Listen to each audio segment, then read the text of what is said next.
अजर और सवाब कहीं ज्यादा है, तो अल्लाह ताला की मासियत, नाफरमानी, अल्लाह के हुक्म के साथ मजाक करना, ये उससे ज्यादा खतरनाक है। इसलिए कभी भी जिंदगी में ईद की नमाज बगैर खुतबे के नहीं पढ़े। और हमारे दारुल कराची के एक फाजिल आलिम बड़ी अच्छी बात कहा करते थे, इंतकाल हो गया उनका।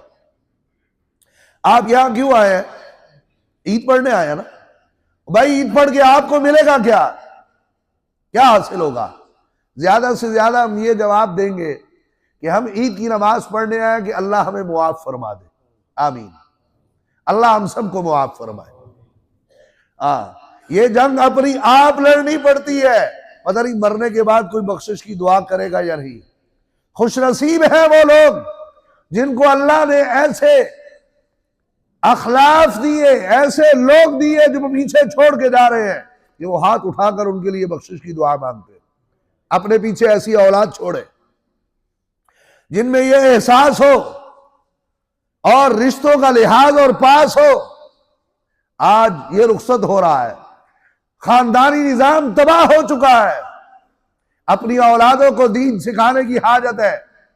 आज कितने हैं कि अपने माँ बाप की वजह से नमाजी है? कितने यहां इस मस्जिद में मौजूद हैं जो अपने माँ बाप की वजह से मस्जिद में आए? उन्होंने अपने माँ बाप को आता देखा।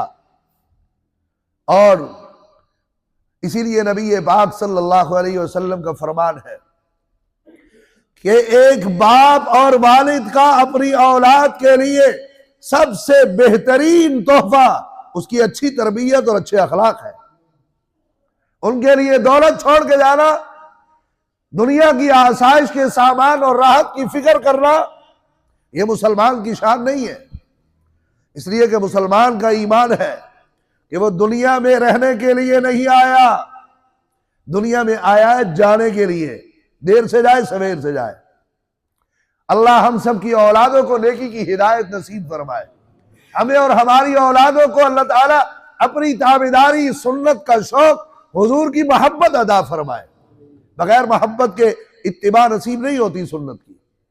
नबी पाक सल्लल्लाहु अलैहि वसल्लम से जैसा ताल्लुक होगा, जैसी अकीदत होगी, आप सल्लल्लाहु अलैहि वसल्लम की सुन्नत का इत्तिबा का शौक ऐसा ही होगा।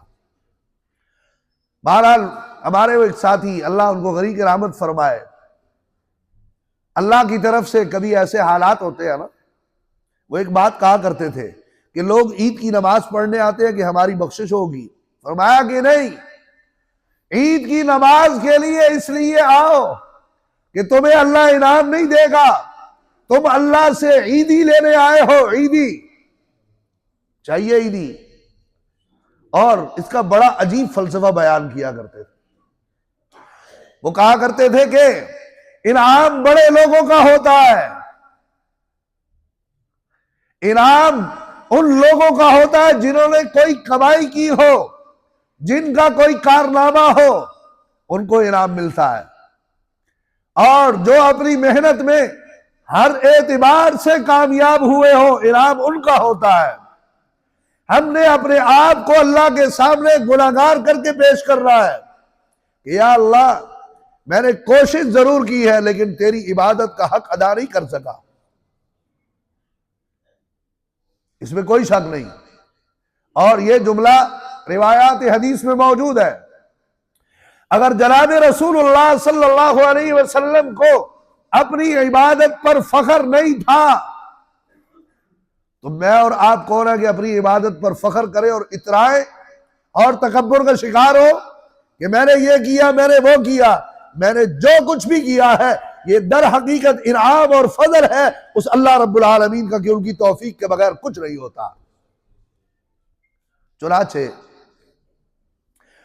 वो कहा करते थे कि अगर किसी शख्स की औलाद हो, औलाद में ऐसे भी होते हैं कि जिनसे ताल्लुक ज्यादा होता है, औलाद में वो भी होते हैं जिनसे माँ बाप का ताल्लुक कमजोर होता है, औलाद में वो भी होते हैं कि माँ बाप दिल से उनको अच्छा नहीं जानते। लेकिन जब ईद का दिन आता है तो बाप ईदी देने में तफरीक नहीं किया करता। इनाम के लिए बाकमाल होना जरूरी है, ईदी के लिए किसी कमाल का होना जरूरी नहीं। इसलिए अपना तसव्वुर और ध्यान ये रखो कि मैं अल्लाह के यहाँ ईदी लेने आया हूं। या अल्लाह, अगरचे मेरे पल्ले कुछ नहीं है, मेरी इबादत में कमाल नहीं है, मेरी इबादत में नुकसान है, खसारा है, लेकिन तेरे खजाने में तो किसी शय की कमी नहीं है। तू देने वाला है, मैं लेने वाला हूं, मैं मंगता और फकीर बन के आया हूं, मुझे खाली हाथ न लौटाना। इंशाअल्लाह वो लोग जो कामिलीन है, वो लोग जिन्होंने कमाल के साथ रमजान गुजारा, उनके साथ उनका भी बेड़ा पार हो जाएगा इंशाअल्लाह। और हम ये यकीन रखें, एक बात कहीं किसी रिवायत और किताब में तो नहीं है, लेकिन अल्लाह ताला का जो एक मुआमला अपने बंदे के साथ है, वो कबूल पहले करते हैं, बुलाते बाद में। बेशुमार ऐसे लोग हैं जिनको जुमे और ईद की नमाज भी नसीब नहीं है। आखिर कुछ तो है कि जिसकी पर्दादारी है, कुछ तो है कि जिसकी वजह से अपने दर पे बुलाया, नमाज पढ़ने की तौफीक दी, अपने से मांगने की तौफीक अता फरमाई। हम इंशाअल्लाह मकबूलीन हैं इंशाअल्लाह। बस जरूरत इस बात की है कि हम कदरदान हो। और कुरान की जो आयत मैंने तिलावत की सूरह इब्राहिम से 13वें पारे से, उसमें अल्लाह ने फरमाया व आताकुम मिन कुल्लि मा सअलतुमू, तुम याद रखना कि जो तुम मांगते हो मैं तुम्हें देता हूं, मैंने तुम्हें दिया है। व इन तउद्दू निअमतल्लाहि ला तुहसूहा, अगर तुम अल्लाह की नेमतों को शुमार करना, गिनती करना शुरू करो, ला तुहसूहा, तुम शुमार नहीं कर सकते। इन्नल इंसान लज़लूमुन कफ़्फ़ार, क्योंकि इंसान अपनी जबिल्लत तबीयत के लिहाज से जालिम है, नाशुक्रा है। अल्लाह नाशुक्री से हमारी हिफाजत फरमाए, हम सबको कदरदान बनाए। और आखिरी बात मसले की, वो ज़हन में रखें। पहली बात तो ये है, ईद के दिन ईद की नमाज से पहले, जिस जगह ईद की नमाज पढ़नी हो, ईद की नमाज से पहले और ईद की नमाज के बाद वहां कोई नमाज पढ़ना मना है। वो वक्त तो गुजर चुका।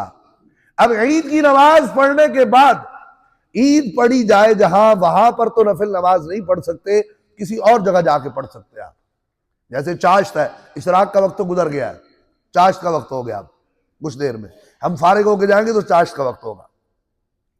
एक इसमें एहतियात करें, क्योंकि शरीयत नाम इत्तिबा का है, शरीयत नाम उनके हुक्म के मानने का है। वो कहते हैं नमाज पढ़ो, इबादत है। जब वो कहते हैं कि नमाज ना पढ़ो, तो ना पढ़ना इबादत है। उनकी मानना, इसी का नाम शरीयत है, इसी का नाम इबादत है। और जो मर्जी से की जाए वो इबादत नहीं होती, कोई और बला है। दूसरी बात, जो हदीस मैंने तिलावत की उसमें नबी पाक सल्लल्लाहु अलैहि वसल्लम ने इरशाद फरमाया कि जो आदमी रमजान के रोजे रखे और उसके बाद शव्वाल के पूरे महीने में किसी भी तरह इकट्ठे लगातार या जुदा जुदा करके किसी भी तरह से पूरे महीने में 6 रोजे पूरे कर ले, फरमाया काना कसियाम दहर, वो 6 रोजों का सवाब अल्लाह ऐसे अता फरमाएंगे जिस तरह उस बंदे ने पूरा साल लगातार रोजे रखे। इसलिए इसकी भी कोशिश फरमाए। छुट्टी के दिन भी आते हैं और अब तो आए दिन नई से नई छुट्टी होती है जी, इसको गनीमत समझे। अल्लाह हम सब के अमाल कबूल फरमाए। चूंकि नमाज का वक्त हो गया है, सब हज़रात सफ़े दुरुस्त फरमा ले। मैं नमाज ईद का तरीका अर्ज किए देता हूँ। आखिर दावाना अल्हम्दुलिल्लाह रब्बिल आलमीन।